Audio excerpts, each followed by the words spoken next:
안녕하세요. 저는 처제와 함께 살고 있는 50대 남자입니다. 어쩌다 처제와 이렇게 함께 살게 되었는지 궁금하신 분들이 많을 것 같네요.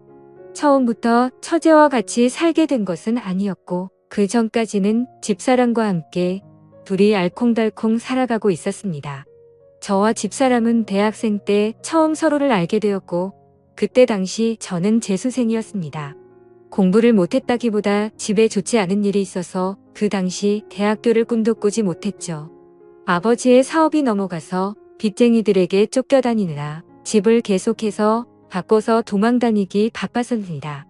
대학교 지원은 커녕 고등학교도 제대로 나가지 못해서 출석 일수가 부족해 혹시나 졸업도 못할까봐 전전긍긍하며 지냈었네요. 그래도 다행히 아버지의 지인들께서 도와주셔서 반년 만에 어느 정도 상황은 나아졌었죠. 결국 저는 다시 공부를 이어갔고, 그렇게 일반적인 남들보다 1년 늦게 대학에 진학하게 되었습니다. 그렇게 입학한 대학교에서 처음부터 허둥거려서 기숙사를 신청하는 시기도 놓치고 말았습니다. 그래서 이 일을 어쩌나 방황하던 중 괜찮은 하숙집이 있다는 정보를 친구가 알려주더군요. 다행히 전년도에 고등학교 동창이 먼저 이 학교로 입학해서 저에게 많은 도움이 되었습니다. 이제는 선배라고 부르라며 너스레를 떨었죠. 아무튼 그래서 친구에게 고맙다고 밥 한 끼 사겠다고 말한 뒤 하숙집을 계약하러 찾아가 보았습니다. 아직 계약하기 전이라 아무도 없겠지 싶었는데 한 어린 여학생이 문을 열어주더군요. 순간 놀라서 당황하며 아무 말도 못하고 있자 여학생은 저에게 말을 걸었습니다. 하숙집 보러 왔어요? 고개를 끄덕거리자 뒤돌아 큰 목소리로 엄마 하고 외치더군요. 순간 하숙집 딸이구나 라는 것을 알게 되었습니다. 반가워요. 우리 엄마가 하는 곳이라서 그렇게 하는 말이 아니라 진짜 여기만큼 가격 대비 깨끗하고 음식 잘 나오는 곳 없거든요. 라고 싱긋 웃으며 말을 하더군요.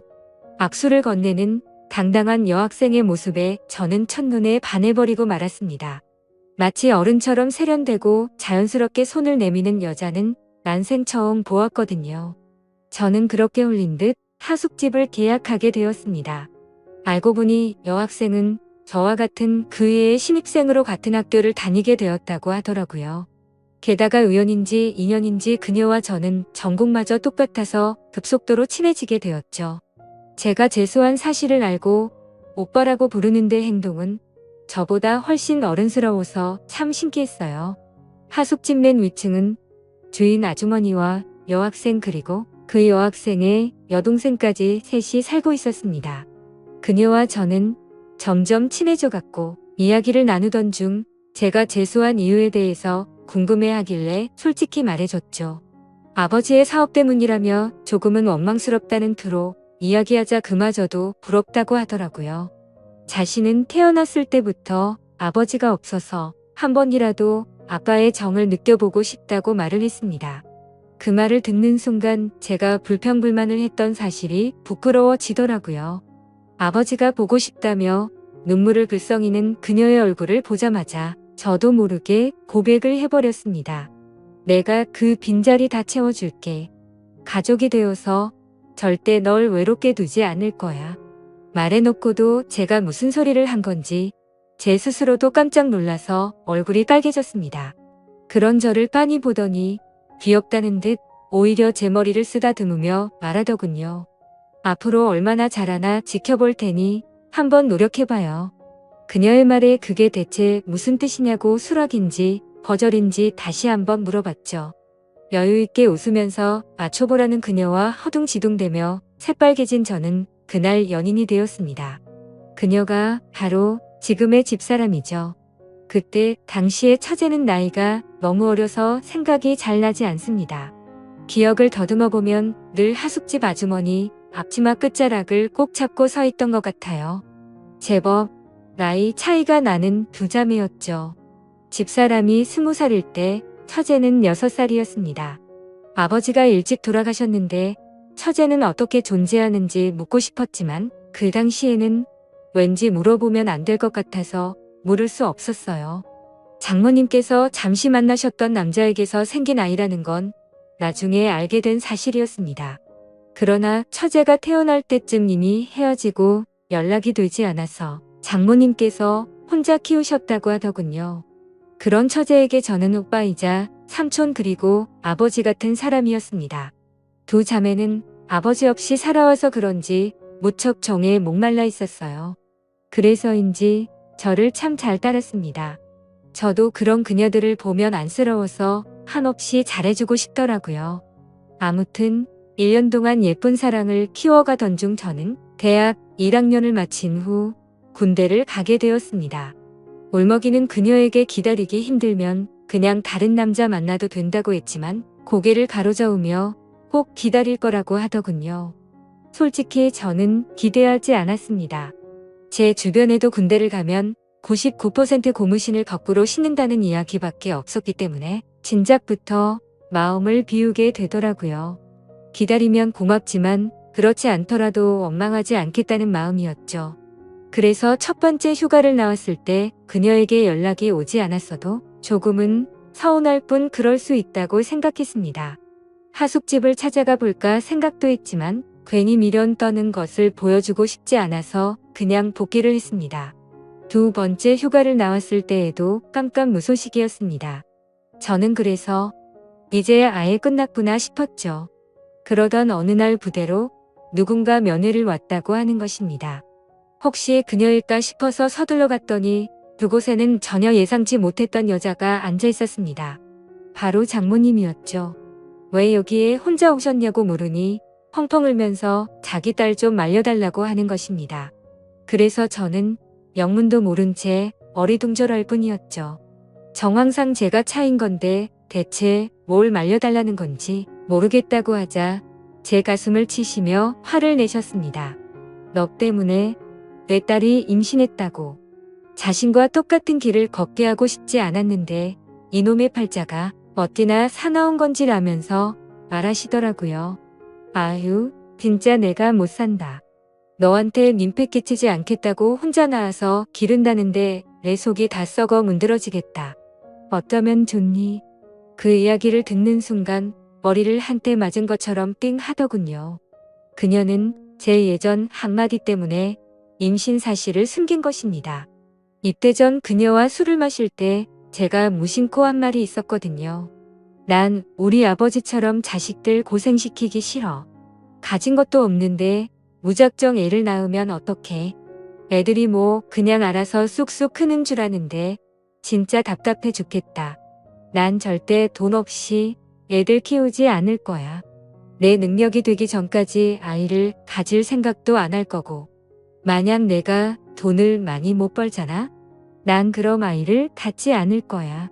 제가 술 기운에 짓거린 그 말들 때문에 저에게 임신 사실을 알리지도 못하고 혼자 전전긍긍하다가 숨어버린 것이었죠. 저는 너무 미안해서 눈물이 흘렀습니다. 미련한 저 때문에 마음고생을 시켜서 정말 속상했습니다. 그 다음 휴가를 나가자마자 그녀를 찾아가서 무릎을 꿇었습니다. 어느덧 봉군 나온 배를 황급히 감추며 당황해 하더군요. 너에게 불안감을 줘서 너무 미안해. 우리 결혼하자. 지금처럼 마음 아픈 일 한평생 없도록 노력할게. 정말 잘할게. 제 고백에 그녀는 아무 대답도 않고 가만히 눈을 감고 서 있다가 고개를 끄덕였습니다. 그렇게 저는 아빠가 되었고 남편이 되었습니다. 저희 부모님은 저를 크게 혼을 낼 줄 알았는데 기왕 이렇게 된 거 어떻게 하냐며 남자답게 책임지라고 하시더군요.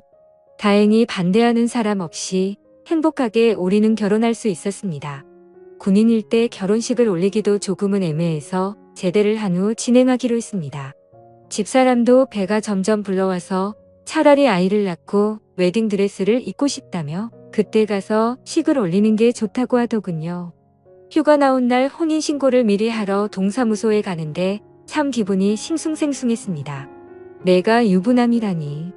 곧 우리를 쏙 닮은 아이가 생긴다니 정말 믿겨지지 않았죠. 무사히 출산을 하고 휴가 때마다 커가는 아이의 모습을 보며 혼자 육아를 담당하는 집사람에게 참 미안하고 고마웠습니다. 장모님도 많이 도와주셔서 다행이라고 생각이 들었어요. 이제 막 초등학교에 올라간 처제는 마치 자신의 동생이 생긴 것 같다며 좋아했죠. 언니이자 이모가 된 처제는 어린 나이에도 스스로 나서서 분유도 먹이고 기저귀도 갈아주는 등 그 나이대에 아이들과 달리 기특한 모습을 보였습니다. 제대 후 우리 둘 다 아직 학생의 신분이라서 졸업 전까지 장모님네 하숙집에서 신세를 지기로 했어요. 대신 제 방은 예전 그 하숙생들의 방이 아닌 맨 위층 집사람의 방에서 같이 지낼 수 있었습니다. 변변찮은 신혼집 하나 마련하지 못해서 미안하다며 취직하자마자 제일 먼저 집을 마련하자고 집사람과 굳게 다짐했습니다. 정 그렇게 졸업을 하고 취직을 했습니다. 처음엔 작은 원룸을 얻어 월세부터 시작했어요. 그 뒤로는 알뜰살뜰 저축을 해서 투룸으로 옮겼고 몇 년 후에는 전세금을 모을 수 있었습니다.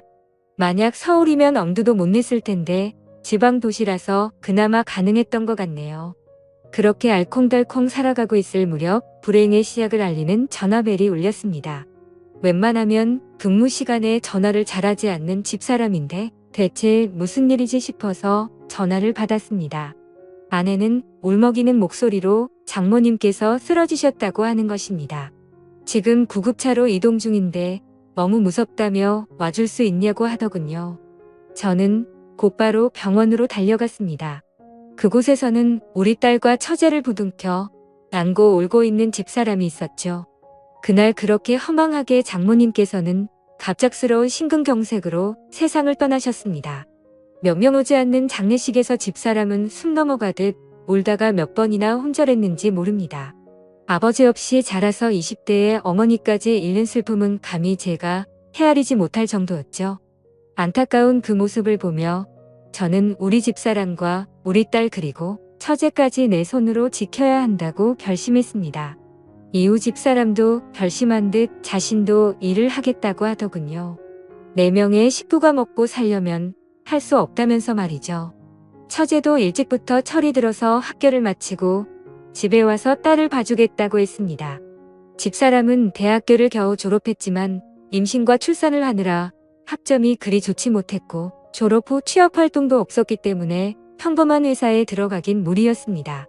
하는 수 없이 다른 일을 알아보게 되었죠.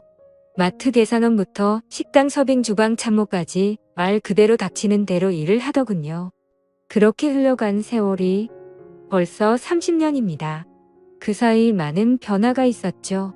우리 딸은 무럭무럭 바르게 자라서 심지가 곱고 바른 청년을 만나 결혼을 하게 되었습니다. 특이한 점이 있다면 사위가 우리나라 사람이 아닌 것이었죠.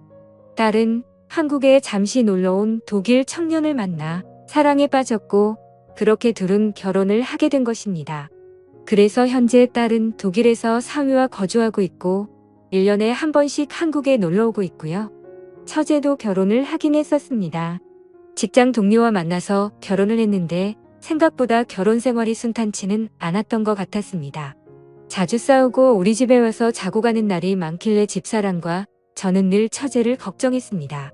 대체 무엇 때문에 그리 싸우냐고 물어봐도 걱정하지 말라며 그냥 사랑 싸움이라고 웃고 넘기는데 어떻게 그럴 수 있나요? 딸 같은 마음으로 자꾸 신경이 쓰였습니다. 그러던 어느 날 아내가 심각한 표정으로 제게 말하더군요. 아내가 아무 생각 없이 화장실을 열었는데 그 안에 처제가 샤워를 하고 있었답니다. 그런데 아내는 자신의 눈을 의심했다고 하더라고요. 황급히 몸을 감추는 처제의 팔을 잡아서 자세히 살펴봤는데 팔다리를 제외한 복부와 등에 온통 시퍼런 멍자국이 가득했답니다. 알고 보니 술만 마시면 상습적으로 손을 올리는 인간 같지 않은 놈이었던 거죠. 저는 순간 눈이 돌아서 그놈을 잡아야겠다며 달려나가려 했지만 집사람과 처제가 저를 말리더군요. 그렇게 감정적으로 하면 똑같은 사람이 된다며 말이죠. 그래서 하는 수 없이 그러진 못하고 아내와 함께 처제가 살던 집으로 향했습니다. 술을 마시고 골아 떨어져 있는 그놈을 뒤로하고 처제의 옷과 짐들을 대충 싸서 들고 나왔습니다. 변호사 비용은 얼마든지 대줄 테니 지금 당장 방원 가서 진단서를 떼고 이혼할 준비를 하라고 했습니다. 그렇게 그날 이후 처제는 이혼을 준비하게 되었던 거죠. 처제에게 왜 진작 이혼하지 않고 있었냐 물어보니 이혼하면 갈 곳이 없는데 어릴 적 신세를 졌었던 우리 집에 또다시 신세를 지고 싶지 않았다고 합니다. 미안해서 차마 그럴 수 없다고 하더군요. 무슨 소리냐며 우린 가족이니 절대 그런 걸로 기죽지 말고 불편하게 생각하지 말라고 다독였습니다. 그렇게 처제의 이혼은 마무리되었고 우리 셋은 한 집에 살게 되었네요. 그놈과 헤어지기 전부터 마음고생이 심했는지 갈수록 말라가는 처제가 안쓰러웠습니다.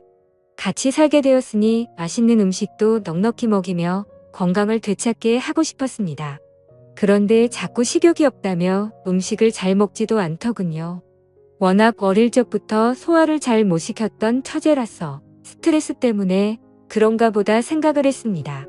그러던 어느 날 화장실만 갔다 하면 남몰래 구토를 하는 모습을 보게 되었고 사태의 심각성을 깨닫게 되었습니다.